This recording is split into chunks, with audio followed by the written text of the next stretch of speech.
யுவராஜோட கைப்பக்குவத்தில் green egg rice அருமையாக இருக்குது. வணக்கம் மக்களே, இன்றைக்கி நம்ம ரொம்பவும் சிம்பிளான க்ரீன் எக் ரைஸ் தான் சமைக்க போகிறோம். அதுக்கு ஃபஸ்ட்டு நம்ம க்ரீன் பேஸ்ட் தயாரிச்சுக்கலாம்.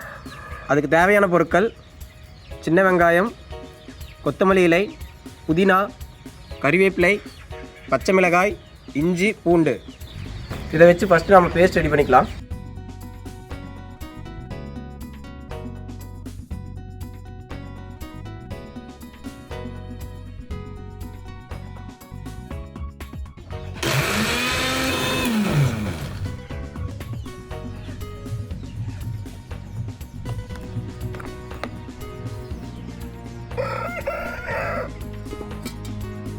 பாத்திரம் சூடானதுக்கப்புறம் எண்ணெய் சேர்த்துக்கலாம்.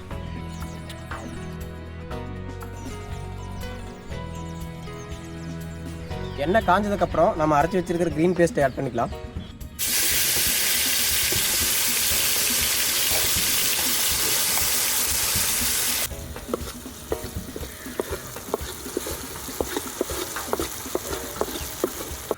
அடுத்தது நம்ம மஞ்சள் தூள், கரம் மசாலா, உப்பு சேர்த்துக்கலாம்.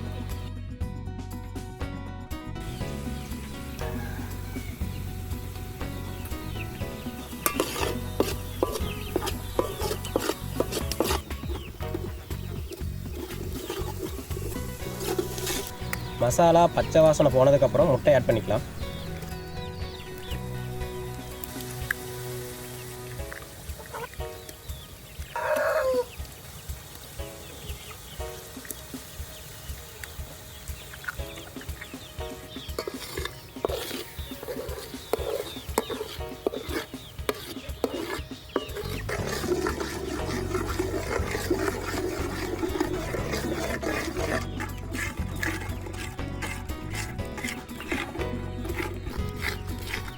முட்டை அடிப்பிடிக்காத மாதிரி நல்லா கிளறி விட்டுக்கிட்டே இருங்க, இல்லைன்னா அடிப்பிடிச்சிடும்.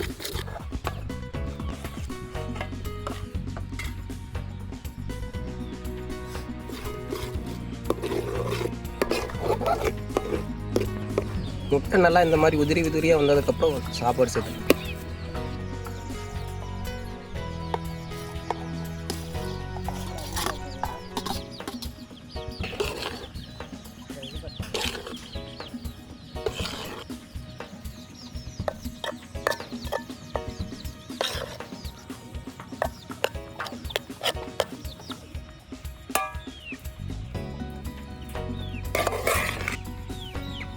கடைசியாக கொஞ்சம் நல்லெண்ணெய் சேர்த்து கிளறிக்கலாம்.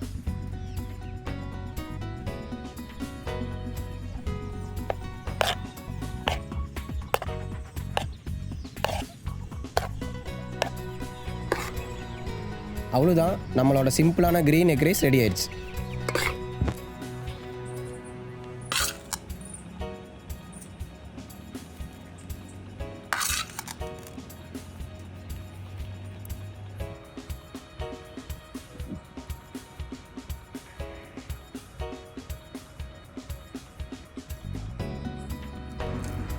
யுவராஜோட கைப்பக்குவத்தில் க்ரீன் எக் ரைஸ் அருமையாக இருக்குது.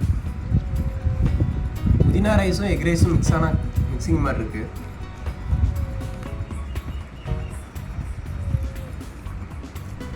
அவ்வளோ பச்சை மிளகா போட்டும் காரம் கம்மியாக தான் இருக்குது. ட்ரையாக இருக்கிற மாதிரி ஃபீல் ஆச்சுன்னா சிக்கன் சால்னாவோ இல்லைன்னா சாஸ் யூஸ் பண்ணிங்கன்னா இன்னும் டேஸ்ட் நல்லாயிருக்கும். சைடில் கொஞ்சம் சிக்கன் கிரேவி இருந்திருந்தால் பர்ஃபெக்டாக இருக்கும். அது மட்டும்தான் மிஸ்.